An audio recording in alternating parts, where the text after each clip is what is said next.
So Richard, obviously with all your experience, like everything you've done within fashion, like obviously our channel, we speak a lot to like up and coming designers and stuff. We really want to help them. We want to help anyone that wants to get into fashion, but them a lot of the time anyway. Like, what makes a successful brand? I know this is going to be a difficult question to answer because there's so much that goes into it. But let's say you have a nephew and he's like, your uncle, Richard, or you call your uncle, your uncle, like, I don't know, man, I'm thinking of starting a brand, man. Okay. Like, what sort of questions would you ask him and what advice do you reckon you would give him? So that's an easy one because my nephew does have a brand. I didn't know that. I did my research, but I didn't research that. He has a brand where he's like a sneaker reseller. Okay. And they're on Instagram. They're called the Slick Supplier. I like that name. So a little plug there. Did you come up with the name? No, that's them. It's all them. It's all them. Slick Supplier. I help them with the logo and thing. And they so the conversation with him was, okay, cool. You're a reseller of shoes, right? But it's like a bespoke kind of thing where people can ask them, I'm trying to get these shoes, can you get them for me? And they'll offer that service as well as get some of the latest new sneakers that drop. And the conversation with him has been, well, what do you stand for? What I would say to him is, what do you stand for in terms of a brand? What's the mission? Where are you trying to go? What are your values? And once you get all that done, it's a case of, okay, we know our values, we know what our customer wants, we know what our value proposition is, we know what our customer is and who they are and how they live, right? Where do they live? What do they do? So what are they into culturally? So if you know that all your customers go on football matches or basketball matches, or there's certain films that come out and you're going to find them somewhere, or they go to certain events, you meet them where they are and have an authentic conversation with them. Where you present what you do, but find a way to support them, what they do, amplify their own voice, blah, blah, blah. And then you just work out how do we deliver a product to them or a messaging to them, and you hopefully it's a two-way conversation that you're having. And at that point, then it's just a matter of figuring out, right, who do we need to collaborate with, link with, what do we need to do? So, okay, do we need to have an Instagram page, a website? Are we getting scooters and deliver it to people? Whatever it is, right? Whatever your concept, how do we deliver stuff to them, and what are the activities we need to do? And then you just figure out the money, right? You figure out where do we make our margin? What are the costs involved? And then increasingly, what's great about this generation is more so than ever, there's this demand for like, well, what are you doing ethically? What are you doing sustainably? How are you not mashing up the world for us when we're a little bit older? What are you doing that's, are you the good guys? And fashion, it's a very consuming business. And so there's lots of efforts to try and balance it out. But these are some of the questions, like what you stand for, where you going, who are your people, how you reaching them, how you delivering value to them, more so not just product but value as well, how you enriching their lives to a degree. And then sort out the money, and then what's your ethical stance? I think that's an important question. It's an important one, especially in today's day and age. With all those like fundamentals you said, again, in your 20 odd years in fashion, more than that one. Just about that. It's, it's just a little bit more, Okay, cool. Just about that. So all those years in fashion, have you ever like come across brands that kind of don't do those fundamental things or whatever, but have somehow been successful? I think they all do. It's hard to be successful just through luck, like consistent success just through luck. I think some brands they hit on something, maybe they don't know why, but they're doing well, and then they get people in to help them progress and strategize and do even better. And there are brands that don't stay with the moment and they just die off, and you don't hear about them anymore. Or big brands that we've known about that have done well, and then it goes left somewhere. Fila were great at one point, went quiet. There was Diodora, went quiet. There's lots of brands that, and then everyone has their moment. You know what I mean? So you're seeing Fila have a massive resurgence. Reebok goes up and down. And it's tough to see where brands falter, because things change, and things nowadays change so quickly that brands need to move even quicker. The pandemic has killed a lot of brands. Where's Topshop? Oh my gosh, can you imagine? Right? At one point, they were untouchable. Yeah.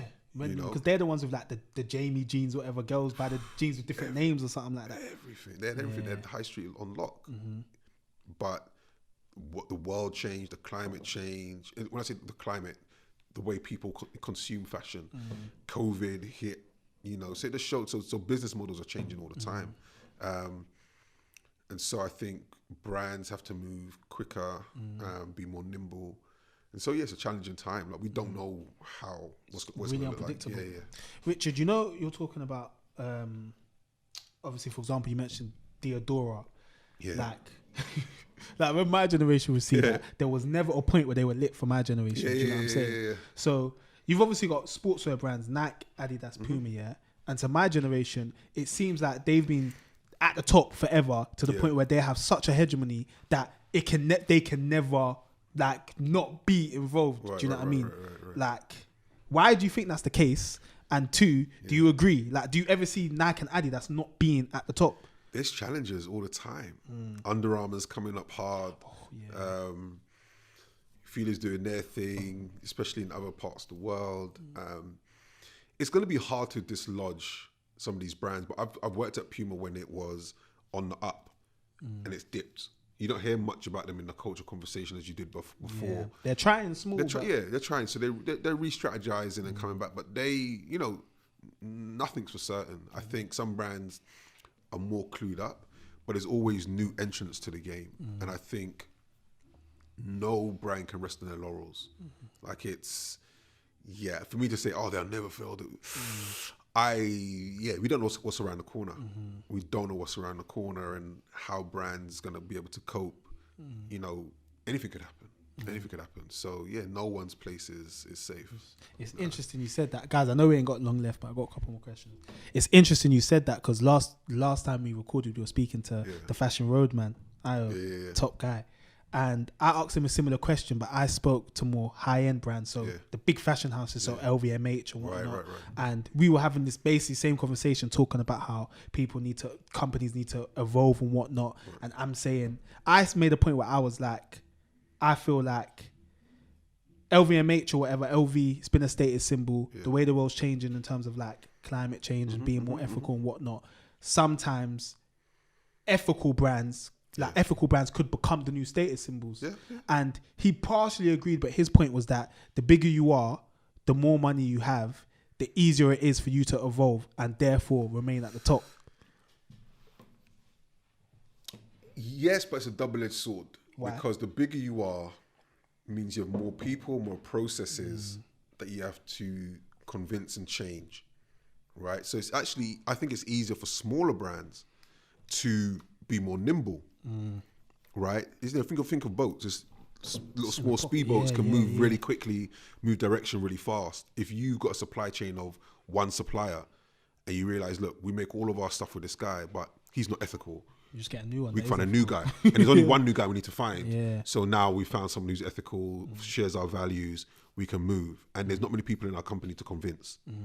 When you've got a bigger company, you've got shareholders, you've got directors, you've got design teams, you've got design teams in other countries, you've got much more of a supply base. So if you've got 50 suppliers and only 4 of them are compliant, you've got to either get the rest of them up to speed, or you've got to find another 40 plus, right? So it can take time, and then you need people to go in and make sure they're compliant and check them. You know, make sure that they're up to standard, and then you've got all the fabric that you might have bought, all the inventory, and if you're a big company, you might pre-buy a lot of stuff.